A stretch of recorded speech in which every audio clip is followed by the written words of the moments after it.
Esta é a Arcai.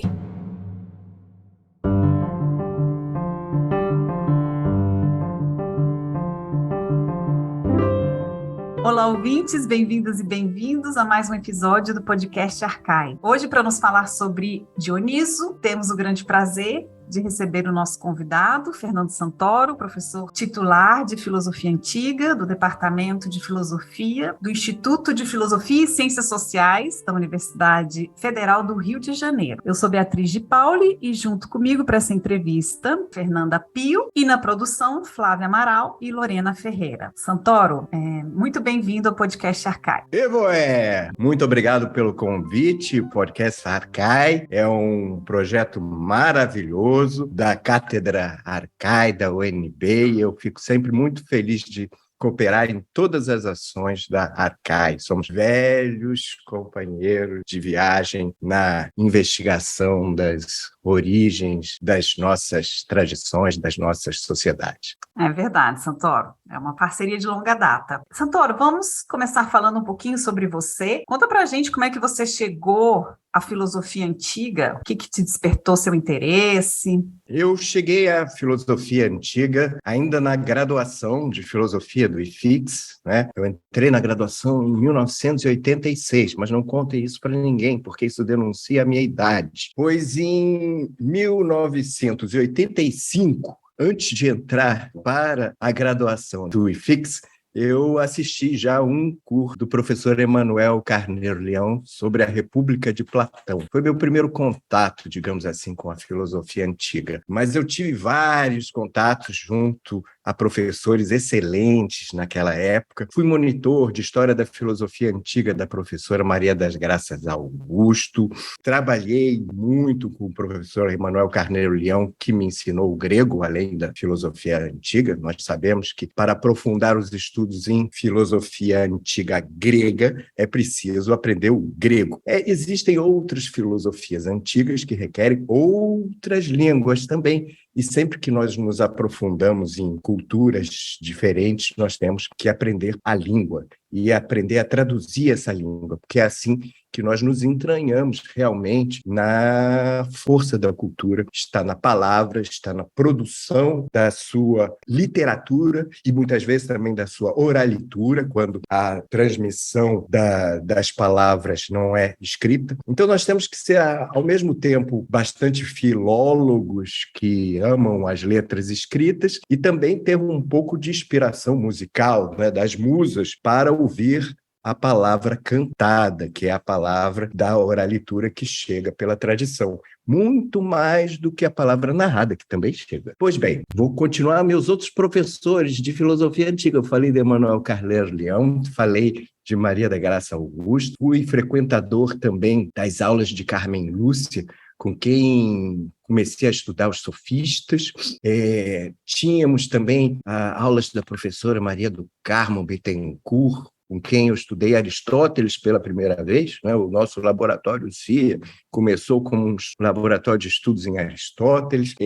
Estudei não propriamente a filosofia grega, mas o que me deu um instrumental grande para a filosofia em geral e para a filosofia grega, o professor Gilvan Fogel, com quem eu estudei Heidegger e Nietzsche, que são a entrada clássica do início do século XX na filosofia antiga, e que orientava muito também a formação das nossas interpretações da tradição da antiguidade clássica grega no fim do século XX, quando eu me formei na graduação. Fiz o meu mestrado orientado pelo professor Emmanuel Carneiro Leão sobre a poética de Aristóteles. Fiz o doutorado também orientado por ele sobre as origens da linguagem tradicional da filosofia clássica, que se consolida como um modelo em Aristóteles, mas que vem sofrendo transformações a partir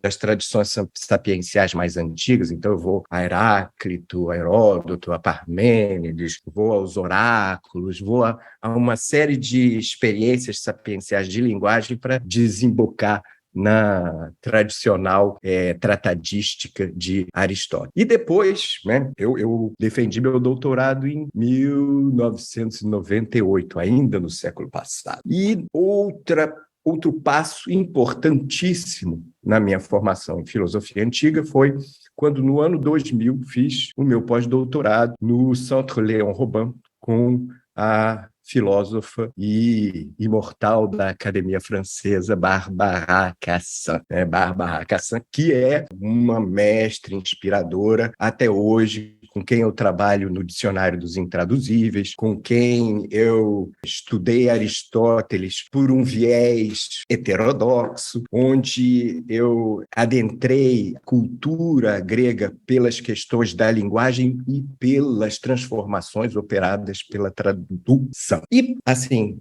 último, digamos, ponto dessa formação, e muito a ver com a nossa fala hoje sobre Dioniso, é o meu encontro com Rossella Saetta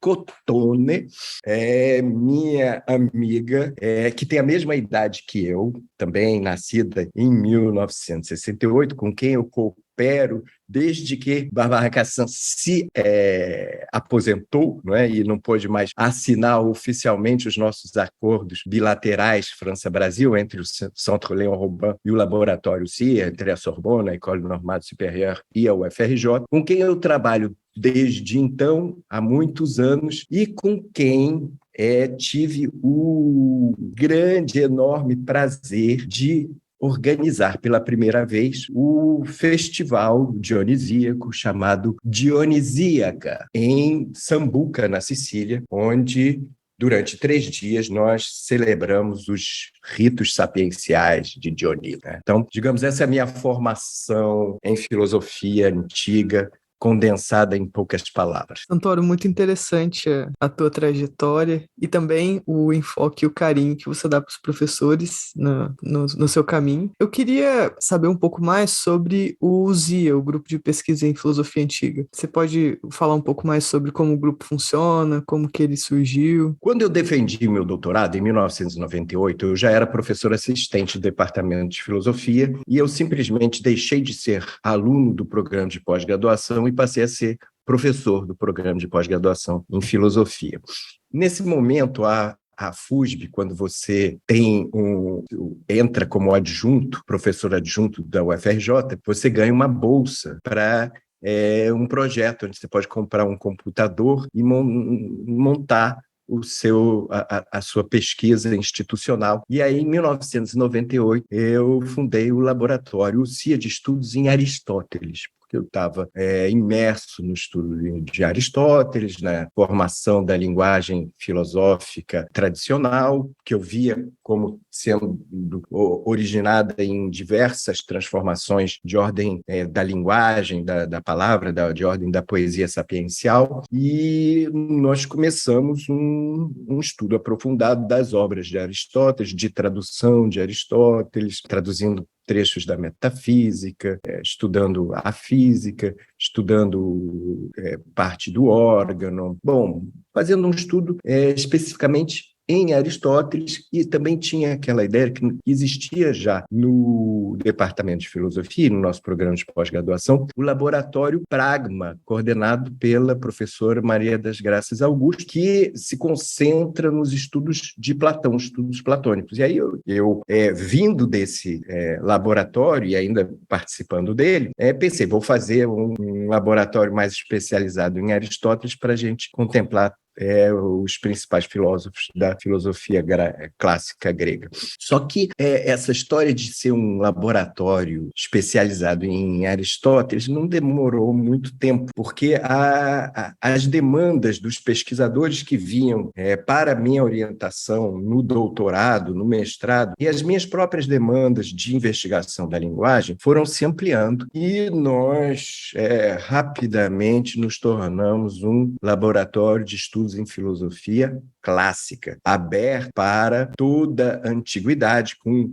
uma forte ênfase em Aristóteles, que foi o nosso começo, mas com uma abertura enorme para Platão, que é incontornável, e cada vez mais nós fomos adentrando também nos estudos pré-socráticos. Tivemos também um núcleo de filosofia helenística forte, que estudou estoicos, e fez trabalhos sobre os cínicos, sobre Antístenes, mas eu mesmo fui caminhando cada vez mais em direção aos pré-socráticos, onde você não pode abandonar nunca Aristóteles e Platão, que são as principais fontes também dos pré-socráticos. Uma das características dos filósofos pré-socráticos é que nós só encontramos os seus textos citados em autores posteriores, não é? Então, na verdade, quando você se especializa nos pré-socráticos, você tem que entrar e estudar as fontes de toda a filosofia antiga e entender como é que funciona todo esse processo de recepção, de transmissão dos saberes, que cada vez mais foi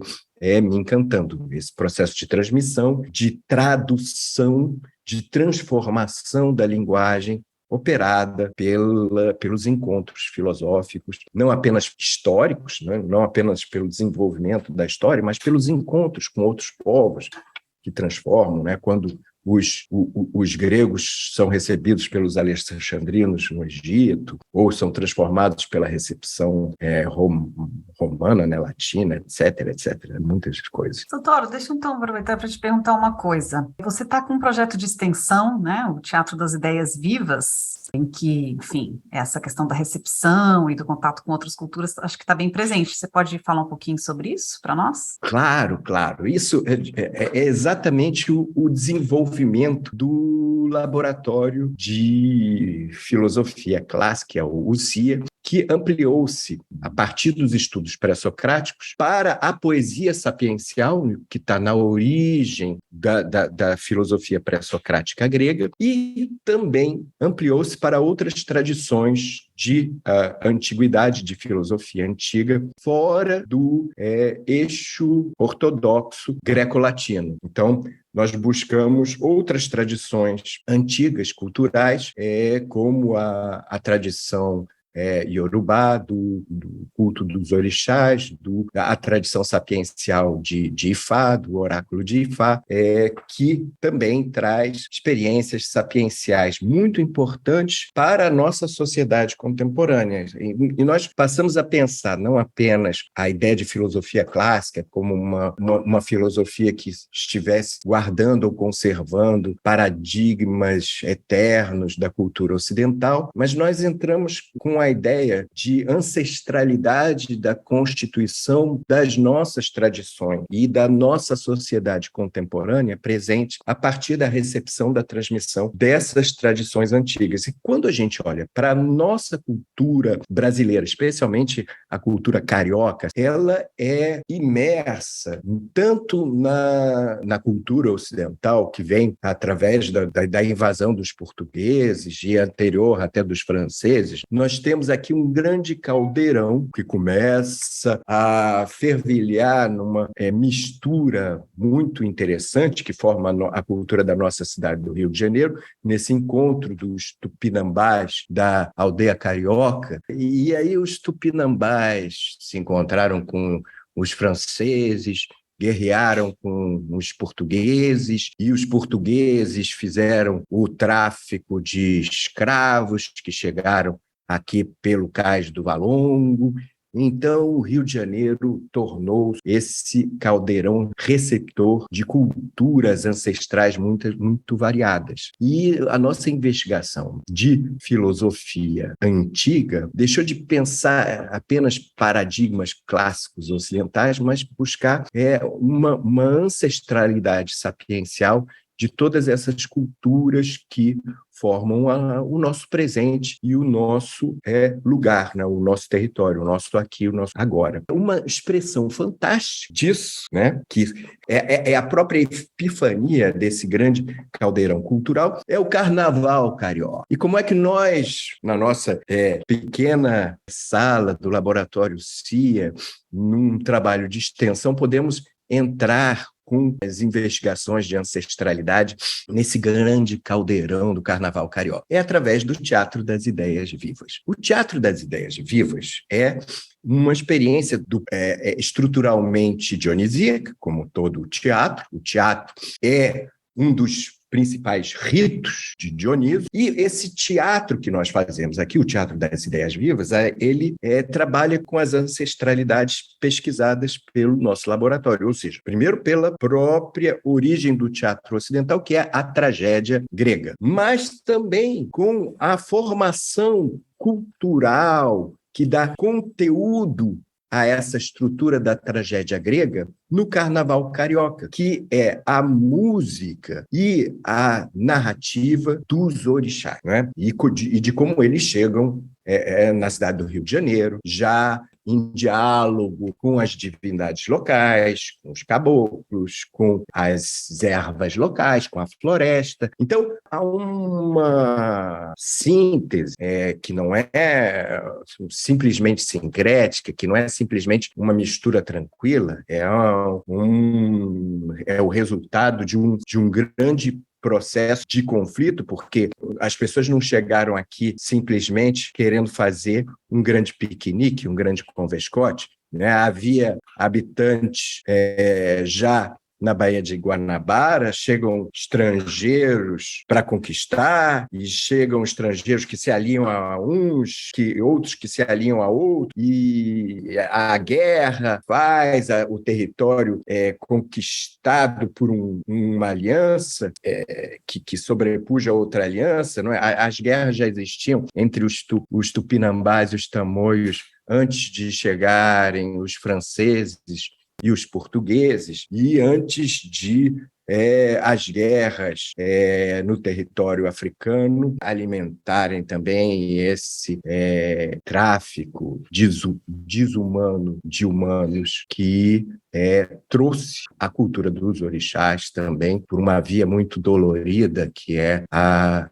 via do cais do Valongo. Então, nós, no Teatro das Ideias Vivas, você perguntou, Beatriz, nós buscamos fazer tragédias exusíacas. Tragédias exusíacas são o quê? São tragédias que pensam a própria ideia de recepção a partir de uma temporalidade exusíaca. Né? Por exemplo, no projeto Penteu, né, a tragédia exusíaca Penteu, nós reconstituímos o Penteu de Ésquilo, Tragédia Perdida, a partir de elementos encontrados em Eurípides, Galeno, junto com as formas das personagens dionisíacas da cidade do Rio de Janeiro, que são os Exus, principalmente, né, os Exus catiços, como se diz, né? Não o Exu, entidade cosmológica fundamental da cultura iorubá, mas como ele já assume suas diversas máscaras na cultura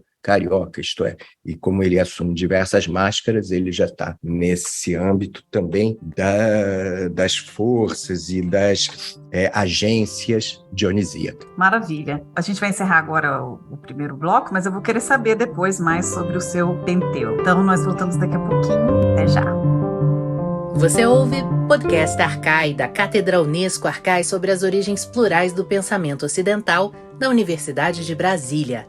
Assine nosso conteúdo no lugar em que costuma ouvir seus podcasts. Fique por dentro de tudo que rola na cátedra em arcai.nb.br e nas redes sociais @arcaionb. E lembre-se, Arcai é com CH.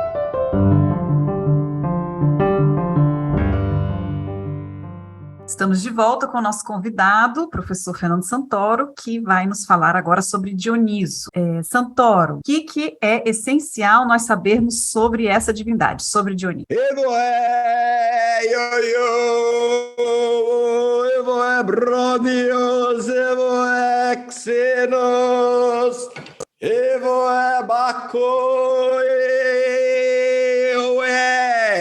eu evoco a divindade, porque agora não falo mais como professor de filosofia, falo como mista, como um evocador de Dioniso, iniciado nos mistérios. Então, se você quer saber de Dioniso, chame o próprio para que ele venha e fale por nossas bocas. Dioniso Xeno, Dioniso estrangeiro. Dioniso é uma divindade que vem de fora, mas adentra o território como sendo o seu território. Então, ele é sempre uma divindade paradoxal. Eu vou falar dessa divindade a cada vez evocando uma das suas evocações, um dos seus nomes. Começamos por Dioniso Xenos, Dioniso estrangeiro. Dioniso é aquele Deus, aquela divindade que chega e invade um território. Essa invasão do território pela divindade chama-se epidemia. A epidemia é quando chega Dioniso e transforma a ordem política, a ordem social, a ordem cultural de um território. Ele traz a cultura da festa, a cultura do vinho, a cultura das transformações da vida. Dioniso é aquele que nasce duas vezes, ou seja, é a divindade da vida que se renova. Não é a vida eterna, não é um Deus de vida eterna, é um Deus de vida renovada. É a experiência da morte e do renascimento depois da morte. Por isso é uma divindade que tem uma característica também de mortal, e por isso pode chegar-se junto a nós mortais com a vida que é a nossa vida, que é a vida do nascimento e da morte. Dioniso é a única divindade do panteão grego, mortal e imortal, que ele morre, mas ele renasce, ele volta a nascer. Dionisos nasce duas vezes, não é? Mas essas duas vezes quer dizer sempre volta a nascer. E assim, Dioniso é a manifestação da renovação da vida na natureza, dos ciclos das estações, né? Da passagem do outono para o inverno e do inverno para a primavera, o apogeu do verão. É a transformação também das espécies que vão de uma espécie a outra espécie, porque quando um animal come outro animal, esse animal comido se transformou no animal que come, e assim a vida vai se perpetuando. E não só a vida animal, os animais de Dioniso são todos os animais que habitam as esferas do planeta, seja o ar como a águia, seja a terra como a serpente, seja o mar como o golfinho, seja a floresta como a pantera. Mas não apenas animais, a vida também se transforma na vida botânica, na vida vegetal, e temos também a transformação da vida em plantas. As principais plantas de Dioniso são, obviamente, a vinha, que nos traz a uva e o vinho, mas também a era trepadeira que trepa nos bacoi, assim como a vinha original que também trepava nos bacoi, que são os bacoi, são os troncos dos abetos, dos pinheiros. Também os abetos, os pinheiros são ervas de Dioniso, são árvores de Dioniso, onde as trepadeiras se enroscam para produzir a uva e o vinho. E é também esse animal que se transformou em vegetal, e desse vegetal se transforma pela arte no espírito que alimenta os humanos, não é? O vinho se transforma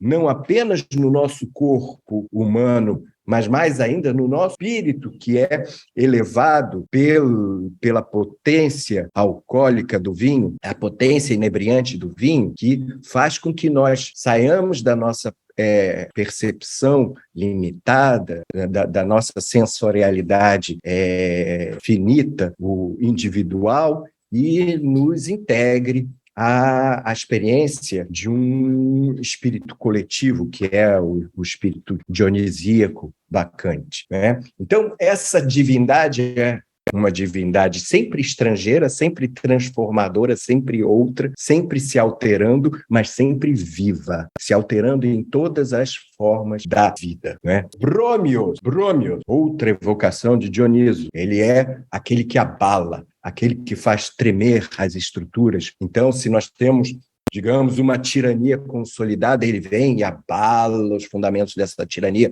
e faz com que o tirano caia. Ele é o abalador, ele transforma as estruturas que estão oprimindo os povos, não é? Muitas das tragédias que contam as sagas de Dioniso contam justamente como Dioniso chega na cidade, numa cidade que é tiranizada, como nas Bacantes de Eurípides, né? Dioniso chega e Penteu está ali oprimindo as mulheres, não quer deixá-las sair das suas casas, não quer deixar a cultura do vinho chegar, não quer deixar a festa chegar, não quer deixar a música chegar, não quer deixar o delírio chegar. E o que acontece? Dioniso chega com a festa, com a libertação das mulheres, com o delírio, e aquele que quer evitar o delírio, por essência, é o mais louco de todos, porque isso é uma grande sabedoria ancestral nossa. Se nós não nos entregamos à festa, às nossas celebrações, aos nossos ritos, se nós não temos a vivência da liberdade, se nós não podemos beber para transformar a nossa experiência numa experiência mais elevada, aí é que nós ficamos realmente loucos, viciados, fechados, trancados e começamos a fazer coisas terríveis, começamos a agredir as pessoas, a odiar as pessoas, a matar aqueles que são diferentes, a dizer que os outros não podem existir do jeito que eles são, eles têm que ser do jeito que o tirano quer. E Dioniso é Brômios, abalador dessas estruturas para transformá-las, para alterar. Dioniso também é Baco. Baco.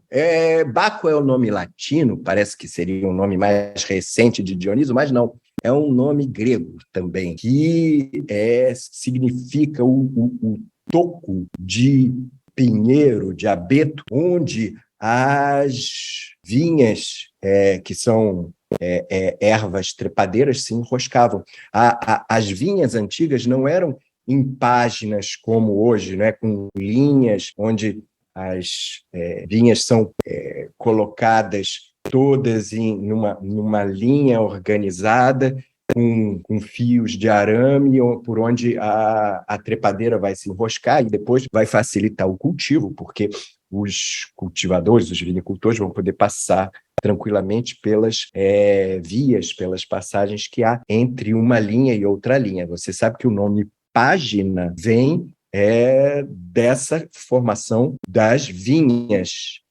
pelos romanos, que eles fazem essa cultura da domesticação da vinha, que é uma trepadeira selvagem que vai se enroscando nas árvores da floresta, e os romanos organizam nessas fileiras que nem as suas fileiras do exército, né? Que nem as suas centúrias que se organizam também em fileiras. Então, Baco, que é o nome que os romanos e os latinos pegaram para evocar Dioniso, é um nome mais antigo do que parece, já é um nome grego. E, na verdade, é uma versão grega de um nome ainda mais antigo, que é o nome cretense de Dioniso, Iaco, o nome cretense de Dioniso. Essa é uma característica de Dioniso. Dioniso pode receber nomes diferentes quando ele adentra novos territórios diferentes, e ali ele ganha o nome que aquela cultura, que aquele território se sente mais à vontade para chamar a divindade estrangeira que vem para transformar e para trazer a festa, a alegria e a sabedoria do vinho. Então, quando Dioniso chega, por exemplo, na Nigéria, pelas Bacai de Soyinka, ele assume a máscara de Ogum. Então, Soyinka chama o Dioniso, ou veste o Dioniso da sua Bacai de Ogum, né? Faz ele usar o opá de Ogum, e beber a palma, o vinho de palma de Ogum, né? Dioniso, quando chega aqui nas praias cariocas e no cais do Porto da Guanabara, Dioniso também recebe outras formas e outras personas, né? Máscaras, porque Dioniso é o deus das máscaras. Ele assume todas as personas, as personagens do teatro, né? E as personas que ele assume ao longo da sua experiência epifânica, da sua epidemia, quando ele adentra os territórios, são as imagens reconhecidas por esses territórios. Podem ser as plantas desse território, podem ser os animais desse território, podem ser os homens desse território, podem ser as mulheres desse território. Dioniso, porque ele tem essa característica de aparecer sempre com uma máscara, ele pode ser vegetal, animal, pode ser homem, pode ser mulher, ele transita por todas as formas de vida, ele é trans por excelência, não é? Ele não é nenhuma essência definida, ele é o movimento, a transição, a transformação. Então, quando ele chega, por exemplo, no Rio de Janeiro, qual é a máscara que ele assume? Eu encontro Dioniso nas encruzilhadas da Lapa ou da Glória, nas figuras de Zé Pilintra ou na figura de uma pombagira, não é? Nós podemos encontrar Dioniso nas formas dos Exus catiços do Rio de Janeiro, não é? Que são presentes nos ritos de Umbanda, né? Mas Dioniso está presente em todos os espetáculos teatrais, né? Então, sempre que nós fazemos teatro, Dioniso está presente, né? E está na máscara das atrizes e dos atores que estão vestindo as máscaras das personagens da peça. Obviamente, Dioniso está presente no nosso carnaval, onde todos nós estamos mascarados e fantasiados. E aí o espírito de Dioniso está em todas as máscaras, em todas as máscaras. É assim que Dioniso chega e invade um território, transforma o território, inverte aquele que era o pobre submisso, se torna rei quando chega Dioniso, aquele que pregava contra a festa e o delírio se transforma no mais louco, aquele que veio para sofrer se transforma e no mais alegre da festa, aquele que estava rindo demais da dor dos outros, passa a sentir aquela dor de que ele ria. E assim, todas as coisas são abaladas e transformadas pelas máscaras de Dioniso. Santoro, a respeito desse Dioniso multifacetado e que está em muitos lugares, né? Você escreveu uma tragédia intitulada Penteu, foi publicada na revista Codex, e eu queria que você nos contasse um pouquinho sobre quem é esse Dioniso na sua, entre aspas, recepção canibal, né? Que foi como você definiu a sua releitura, e a tragédia que foi criada a partir de um fragmento, né, do Penteu do Ésquilo. Penteu é uma tragédia exusíaca. Uma tragédia das figuras e dos elementos cariocas que revivem o mito ancestral do esquartejamento de Penteu, né? Que é um dos mitos fundadores do próprio dionisismo, né? O próprio Dioniso é esquartejado quando menino, né? Um dos ritos mais importantes de Dioniso é o esquartejamento de Dioniso menino. O que acontece? Quando ele brincava com seus brinquedos, protegido pelos curetas, chegaram titãs e lutaram com os curetas, venceram os curetas, pegaram Dioniso, esfaquearam Dioniso, cortaram Dioniso em pedaços, quartejaram Dioniso, colocaram Dioniso num caldeirão, fizeram um cozido de Dioniso, depois pegaram os pedaços cozidos e colocaram num espeto e fizeram um banquete de Dioniso. Comeram Dioniso e deixaram o pai de Dionísio, Zeus, extremamente furioso. Zeus, furioso, fulmina com seus raios todos os titãs e da fuligem desses titãs que comeram Dionísio e foram fulminados por Zeus, da fuligem, depois que foram fulminados, nasce a humanidade. Essa fuligem se espalha pela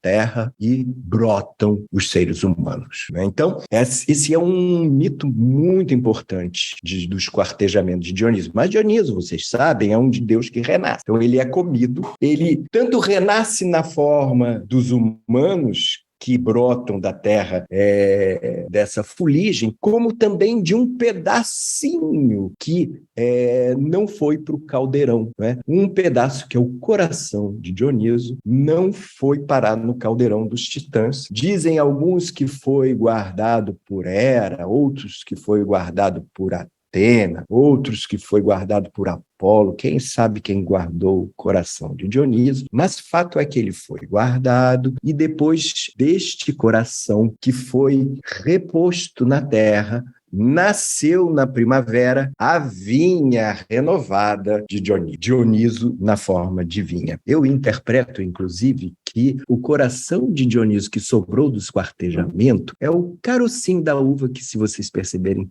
tem um formato de coração, né? É esse coraçãozinho da uva que, guardado por Hera, Atena ou Apolo, quem sabe, replantado na terra, faz renascer Dionísio forte e poderoso, com uvas para alegrar a vida e para tirar as nossas tristezas com a alegria do vinho, né? Pois bem, Penteu é o mito, o esquartejamento de Dionísio, que se reproduz no esquartejamento de Penteu, é um mito originário, né? Nós sabemos que as tragédias, elas são desdobramentos dramáticos de mitos, não é? Quando o Aristóteles, na Poética, disse qual é a parte principal da tragédia, é o mito, né? Ele estava falando do enredo, mas justamente o enredo ele pode ser concentrado até num mitema. Um mitema é quando você consegue colocar numa única frase, numa única cena, o essencial, fundamental, dramático de uma tragédia. O mitema de Penteu é a mãe que mata o filho como esquartejando o filho. Então, o mitema de Penteu é um mitema do esquartejamento e, propriamente, na forma trágica, na forma da tragédia, esse esquartejamento se dá na mãe que esquarteja o próprio filho, na mãe que mata o filho, né? Esse mito, ele aparece em várias tragédias e aparece na tragédia que é considerada mais dionisíaca de todas, que é a tragédia Bacante, de Eurípides. Mas ela é retomada várias vezes, como eu citei há pouco, Baccae de Soinca, que é uma renovação desse mito do esquartejamento de Penteu, de esquartejamento do tirano, né? Que é também uma renovação do esquartejamento ritual de Dionísio. Pois bem, o que nós fizemos, o que é o nosso Penteu, que eu escrevi com o Teatro das Ideias Vivas, o Penteu exusíaco, o Penteu carioca. Ele não é uma simples recepção desse mito adaptado à nossa contemporaneidade, né? É algo muito comum você fazer uma tragédia e atualizar a tragédia, fazendo com que ela se torne um mito contemporâneo. Foi, por exemplo, o que fez o Chico Buarque na Gota d'Água, que transformou Medeia do próprio Eurípides, né, que nós estamos tratando aqui, numa tragédia carioca, mas com personagens da cidade do Rio de Janeiro, de uma determinada época, uma história atualizada no tempo em que foi escrito. Pois bem, o Penteu, ele não é uma recepção que atualiza e coloca as personagens e a cena e o contexto contemporâneo. Ela é uma tragédia exusíaca porque ela tem uma outra dimensão com o tempo. Nós descobrimos, nas nossas pesquisas filológicas, que as Bacantes de Eurípides já retomavam o enredo de uma outra tragédia mais antiga, que se chamava justamente Penteu, e que foi escrita por Ésquilo, antes de Eurípides. Só que você sabe muito bem, Beatriz, você que é uma grande especialista nas tragédias de Ésquilo, que essa tragédia foi perdida. Sobrou apenas um único verso, né? Trazido por Galeno, num contexto de uma tratadística médica, porque o verso fala do sangue, né? Então, é um assunto de medicina. Então, nós encontramos em Galeno esse verso de Ésquilo, citado por Galeno, que eu vou repetir aqui, em grego, para evocar a nossa tragédia. Medai matos pemphiga prospedobale, que significa nenhuma gota de sangue caia sobre o solo. Pois bem, nós pegamos esse verso de Ésquilo, dessa tragédia perdida, que se chamava Penteu. Nós temos o mitema, que é os quartejamentos de Dioniso. Nós temos o enredo de Eurípides, né, como ele retomou o enredo perdido de Ésquilo na sua tragédia As Bacantes, né, em que aparece a chegada de Dioniso, que liberta as mulheres e que enfrenta o tirano, e esse tirano quer prender Dioniso, mas ele acaba acorrentado nas suas próprias correntes. Ele quer acabar com a festa e ele é transformado pela festa e ele quer cortar a onda das mulheres na floresta. Ele chega lá e ele é cortado pelas mulheres, esquartejado, né? Porque ele se torna também a carne do Dioniso, o menino que vai ser novamente sacrificada no rito dos quartejamentos. Então, nós pegamos esse verso de Ésquilo, nós pegamos o enredo de Eurípides, nós pegamos as personagens que são os elementos e as entidades da cultura carioca, mas sem contextualizá-las no Rio de Janeiro, né? Nós pegamos a Pombagira, nós pegamos para fazer ágave, nós pegamos os Exus, o Zé Pilintra e o Tranca-Rua para formar a imagem de Dioniso. Nós pegamos a figura dos babalaôs de Fá para fazer o Tiresias. Nós pegamos as personagens, colocamos dentro do enredo e ainda demos um caráter que tinha a ver com uma história que aconteceu em 2019, uma história política muito importante para a cultura dionisíaca e para o primeiro lugar onde nós levamos o Penteu, que foi Sambuca, na Sicília. Penteu foi uma tragédia montada para o Festival Dionisíaca na Sicília. E assim, algumas partes do Penteu já foram apresentadas nesse festival. Antes mesmo da tragédia estar totalmente pronta, nós fizemos algumas cenas. Nós fizemos a cena dos quartejamentos Penteu, não é? Onde cortamos a cabeça do tirano no bosque da Resinata de Sambuca, né? Um lugar onde no século IV a.C. premia-se a uva para fazer o mosto que se transformará em vinho, né? Um sítio arqueológico que tinha sido descoberto no ano anterior. Foi o primeiro pau de um episódio de Penteu. Pois bem, nós sempre... O Teatro das Ideias Vivas tem essa característica de ele se adapta aos territórios, como Dioniso, né? Ele, na sua epidemia, na sua chegada, ele se adapta aos territórios. E tinha uma história muito interessante acontecendo enquanto nós estávamos ainda escrevendo a tragédia Penteu, que foi um ato heróico da capitã Carola Rackete, uma capitã alemã que conduzia um navio no Mediterrâneo de ajuda humanitária para salvar os náufragos que se perdiam nos mares do Mediterrâneo, fugindo das guerras, seja as guerras que estavam ocorrendo na Síria, seja as guerras que estavam ocorrendo na Líbia, né? E o Sea-Watch, esse navio comandado pela capitã Carola Rackete, resgatou 40 náufragos e foi buscar o porto siciliano da ilha de Lampedusa. Só que, à época, o primeiro-ministro na Itália era um fascista, um neofascista chamado Salvini, que tinha proibido a entrada dos navios que estavam resgatando os náufragos nos portos italianos. Um absurdo completo, né? Uma ideia totalmente fascista, xenófoba, né? E Dioniso veio para salvar os náufragos e cortar a cabeça desse tirano.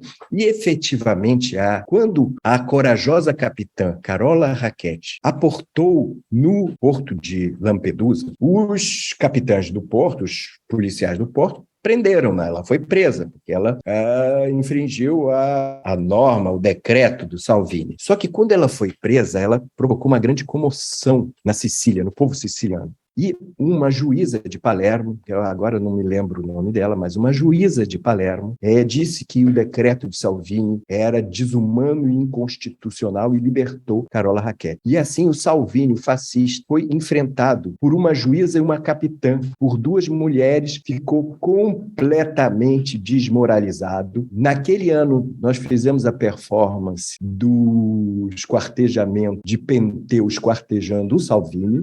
Nós cortamos a cabeça dele no meio do bosque, né? Todo o povo da cidade que assistia ali gritou: corta a cabeça do fascista! E aí, 2 meses depois, ele perdeu as eleições. Brômio! Santoro! Eu vou convidar, então, nossos ouvintes a ler a Tragédia Penteu. A gente vai colocar na descrição desse episódio o link para a tragédia, para que eles possam ter essa experiência. Agora nós temos outros tiranos para cortar as suas cabeças. Brômio! Santoro, muito obrigado. Muito obrigada por ter participado do podcast Arcai. Foi um prazer enorme te ouvir você falar sobre Dioniso. E, infelizmente, nosso tempo é curto aqui no podcast, mas foi um prazer enorme te receber e eu agradeço muito. Prazer foi todo meu, meninas, que eu ouso dizer neste podcast bacante. Você ouviu o podcast Arcai da Cátedra Unesco Arcai sobre as origens plurais do pensamento ocidental. Produção: Ariadne Coelho, Arthur Sobreira, Beatriz De Pauli, Fernanda Pio, Flávia Amaral, Gabriele Cornelli e Lorena Ferreira. Locução: Marcela Diniz. Trilha de Dan Bodan. A Cátedra Unesco Arcai integra o programa de pós-graduação em Metafísica da Universidade de Brasília. Acompanhe nossas atividades em arcai.unb.br e nos siga nas redes sociais. Até a próxima!